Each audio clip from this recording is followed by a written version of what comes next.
Today we are going to make goat cheese from raw goat's milk. Some people will call this a farmer's cheese, or some people make the cottage cheese this way, or some people will make cottage cheese with this process. But we're just going to make a regular brick of cheese. So in here I have, can you see me okay? Okay. In here I have 1 gallon of raw goat's milk.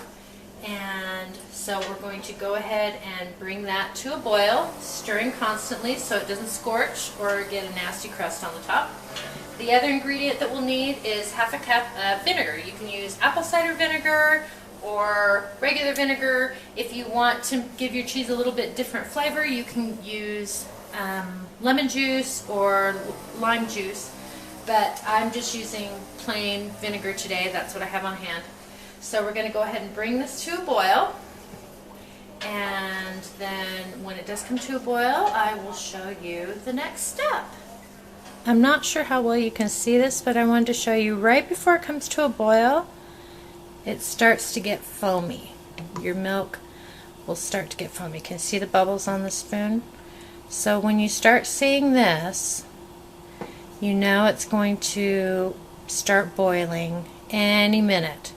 Now, I don't use a thermometer. Some people do, but I've just kind of gotten the hang of what it needs to look like, and so I just play it by ear here. But so now it's going to start boiling any minute now because it's gotten really foamy. Okay, can you see it started to bubble? It started to boil, and now it's starting to get really foamy. But so now this is the part where we turn off the heat.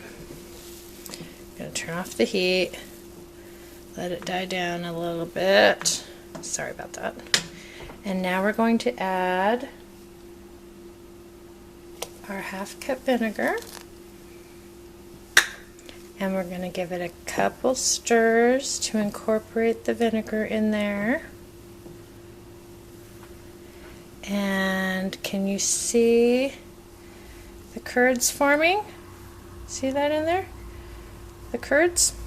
Now we're going to go ahead and just let it sit. I'm going to let it sit for a minute and let the curds form. Alright, I wanted to show you how I strain my cheese. I bought this at the fabric store. This is just cotton gauze. It's kind of like cheesecloth. It comes in folds.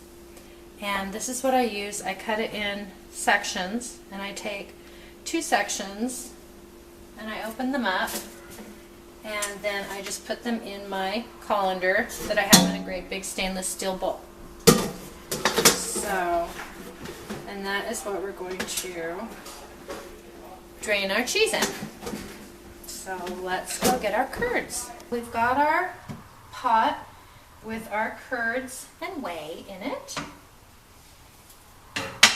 And we're going to very carefully, because it's very hot, strain it into the cloth. See how nice those curds look? Careful, because it'll splat you. Those are really nice curds. Okay.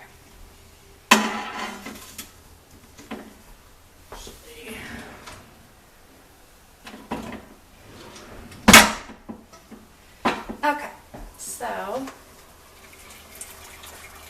I strain the water out, or the whey.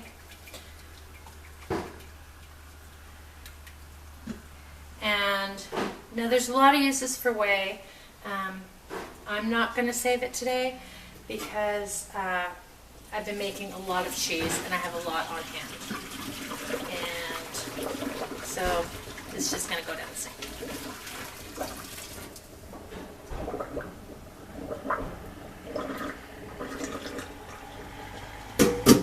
Okay.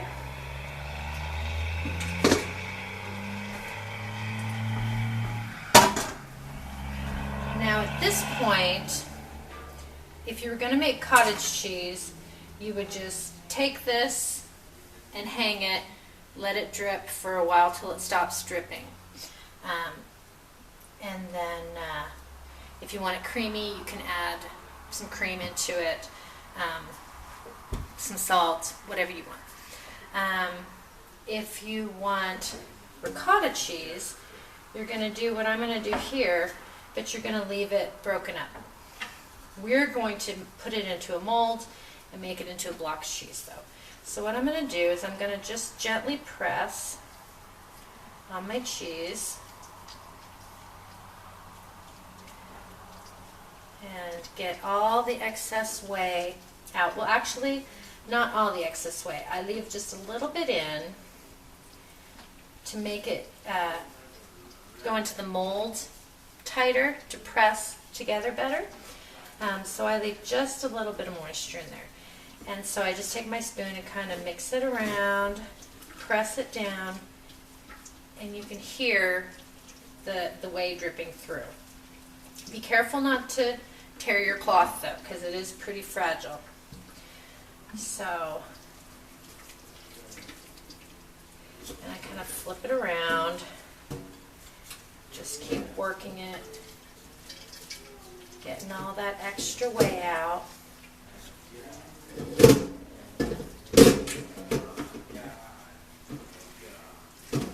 Oh, it's looking really good. This is going to be some good cheese. These are really good curds. Okay, then I take my 4 corners here. See, there's still quite a bit in there. As I say, if you wanted to just hang it for cottage cheese or just hang it, let all the moisture drip out for ricotta, you could do that. But that's not what we're making today. Okay, so then I kind of give it a couple spins, and then I press and get more of that whey out.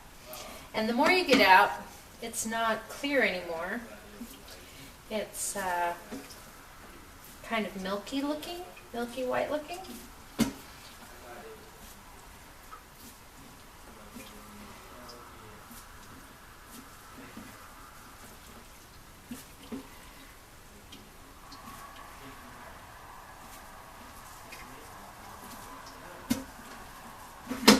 And as I say, I leave a little bit of the moisture in there to make it easier to mold. Okay, so now we have most of the moisture out. Yep, that looks really good. And we will move over to the other counter and I will show you the next step. Now we're going to take our cheese out of our cloth. See, look how nice that looks. And I'm going to break it up because we're going to add some seasonings. So I'm going to kind of break it up. Now, this is the part where if you wanted ricotta cheese, you just break it up, season if you want to, but just break it up and leave it crumbly. You know, leave it in crumbles and use it in lasagna or whatnot. But we're going to season it and then we're going to make it into a brick.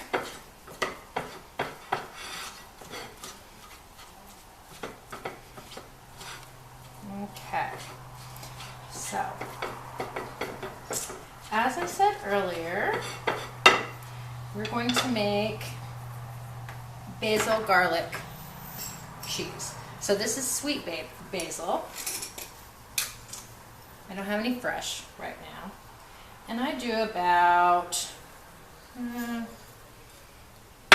a tablespoon, well, yeah, about a tablespoon, a little more than a tablespoon, because we like it.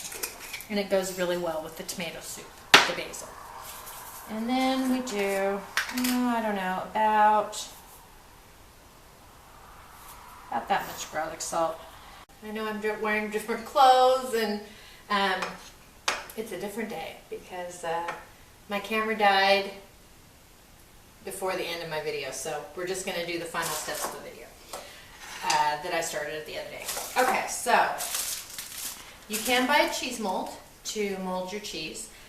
It would be nice if I had a press, you know, press it really good. But I don't, so I'm making do. I have a coffee cup that I've put wax paper in and a stainless steel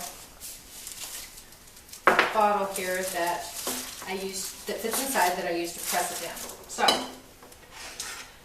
this cheese here is just plain cheese. I just put some salt on it. So all you have to do really, and you know, be creative with your mold. You can make a mold out of anything. I do this because it's free. So it's a little more sweat equity, and of course it's not going to get as packed as if I had a press, but once it goes into the fridge and sets, it's just fine. It slices fine. It's good. So all you have to do, put in a little bit at a time and press.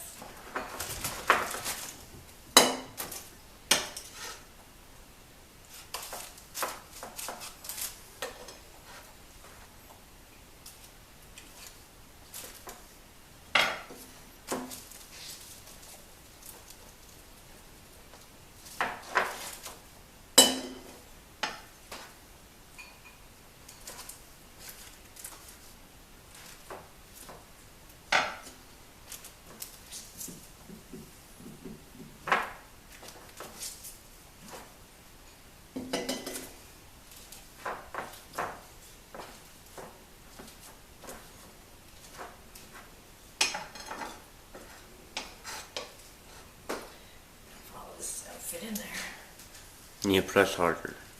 I'm pressing. Press with all your strength. This cheese, well, left a little more moisture in it. So, to see if I can.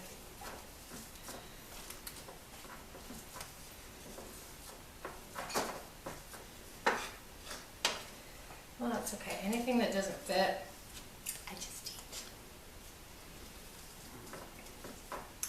Because it's good warm just like this.